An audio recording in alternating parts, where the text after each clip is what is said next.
Deaka was born October 4th, 1967.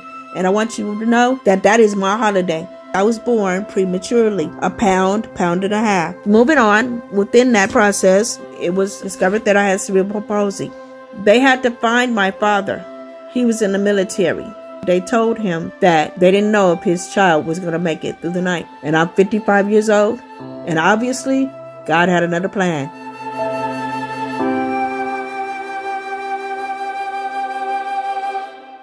I don't know how to play chess.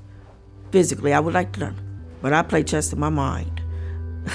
I play chess for my advocacy each and every day. So every move that I'm making, meaning every table that I'm asked to be a voice, I'm making a move to get me to my finished goal, whatever that might be.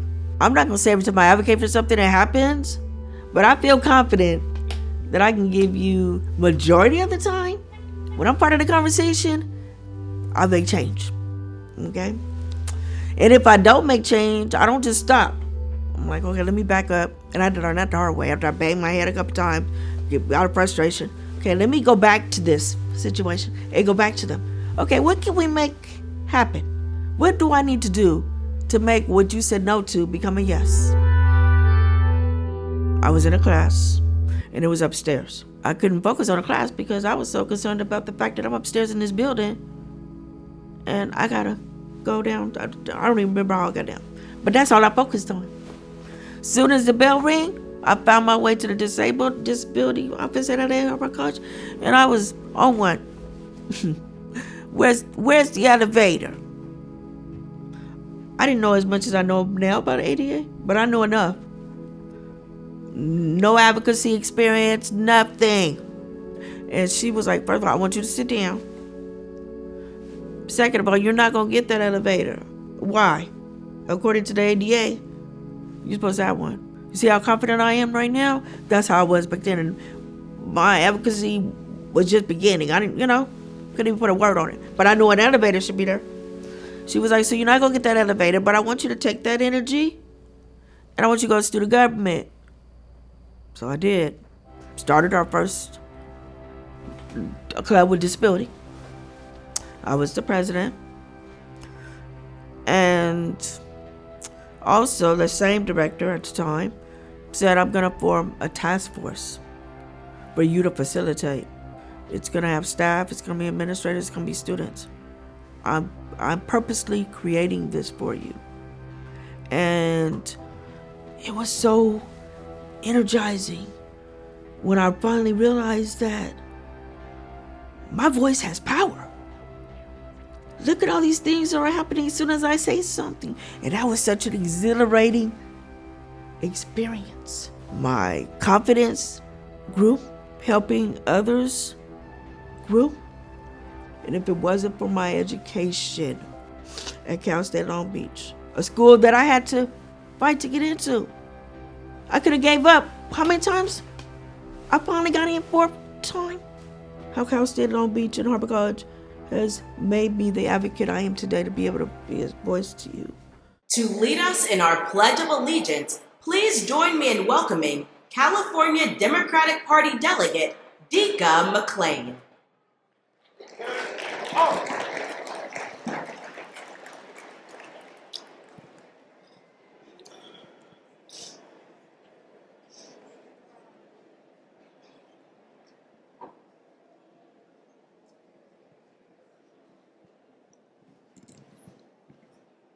Good morning.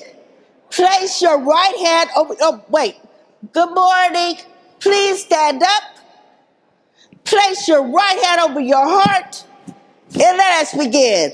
I pledge allegiance to the flag of the United States of America and to the republic for which it stands, one nation, under God, indivisible, with liberty and justice for all. Thank you. I never thought that I would even be going to Long Beach State, but I was very much involved in extracurricular activities. And when I graduated with my SAS, with my bachelor's degree, I had everything that I was involved in on my SAS. I was part of ASI, which is student government here, and I became the Secretary of Disability Affairs, where I represented 3,500 students. And when I was in that position, my platform was to make the school a little bit more accessible. People are able to have events here in the ballrooms, and if they need a portable ramp for people to go up on the stage, that ramp is here now because of me. This school is big, so there's different entrances to the school.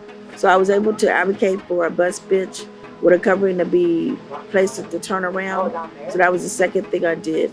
So I'm just happy about being a student here, being a proud alumni, and being an advocate.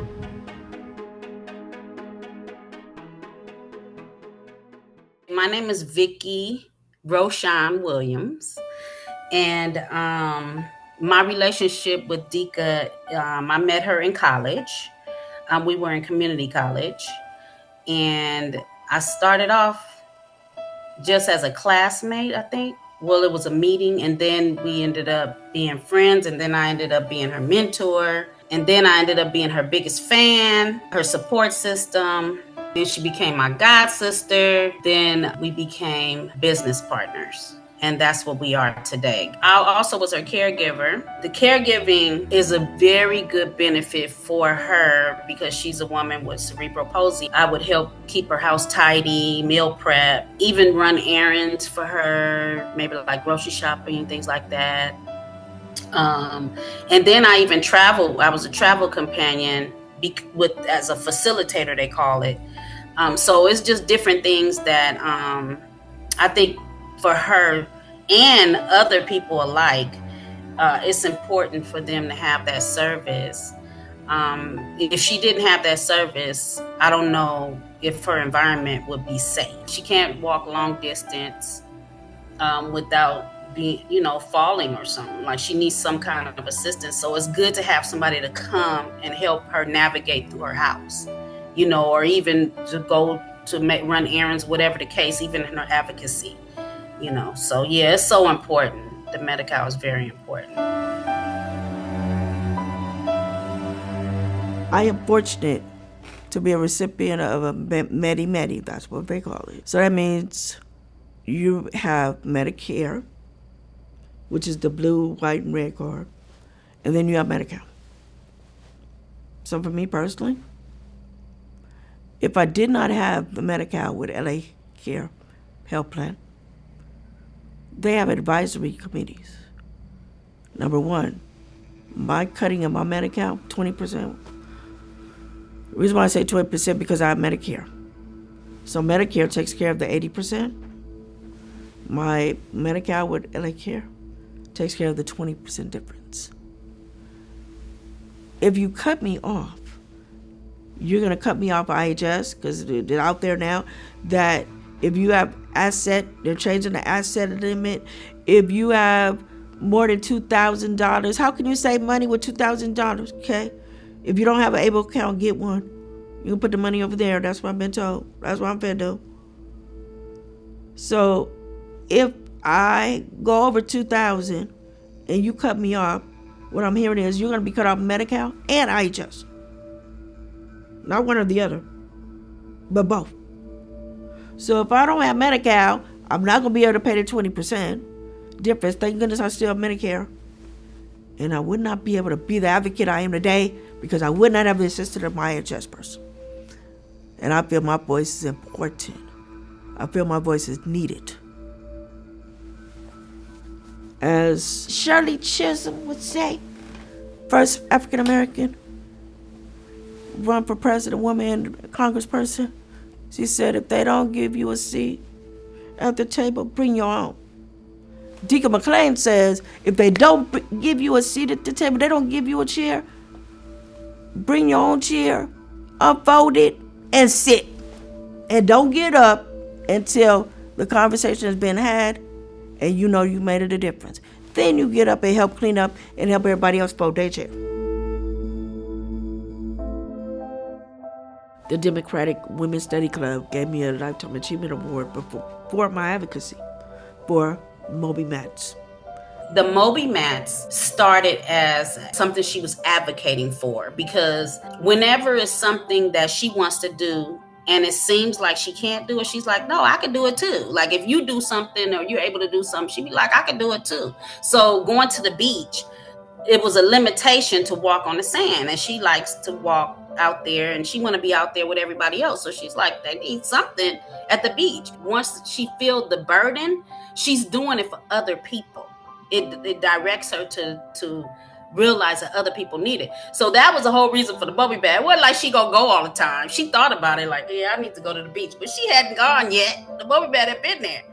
But when the road thing came up and she went and she thought about that, yeah, this could be a stress reliever. So that's the drive on how she ended up getting on the road thing and start. And then she said, I'm gonna make this my thing. And so how often she goes and everything is because of the stress reliever part. Hi, I'm Amy, one of the founders of Adaptive Freedom Foundation. Matt Shadbold, I'm the event director for Adaptive Freedom Foundation. We've been doing this for 10 years? 10 years now. 10 years now. How I started with Adaptive Freedom Foundation is I was looking for something in life where I could give back, where my being here on this earth made a difference to somebody even after I'm dead and gone. And I had no idea what that would be.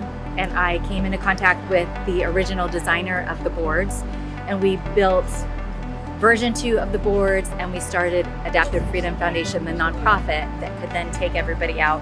The goal is to be global. While we started in Hawaii, we've now grown into California, from beaches from San Diego to Los Angeles. Deaka is someone I've met just this year, and she is a huge personality, great fun to paddle with, and like an amazing storyteller as well. We were together out on the water, and I heard stories that she was telling about her education, and was so impressed that I knew we had to make her a profile piece for our newsletter. Hey, wait. Is it on? Yeah, you ready? Hey, this is I was going to say DJ, that's another world, another time.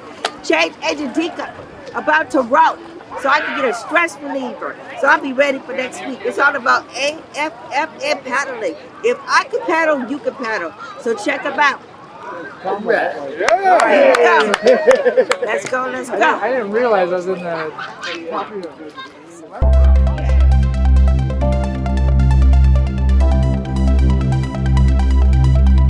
When I'm being a voice, I don't even look at it as advocacy. People got to tell me what I do. And I just want to encourage other people with disability. I'm very fortunate that, I'm on this journey that I didn't ask for. And it has grown leaps and bounds from the time I asked for an elevator at LA Harbor College, from the time that I was able to get the street paved.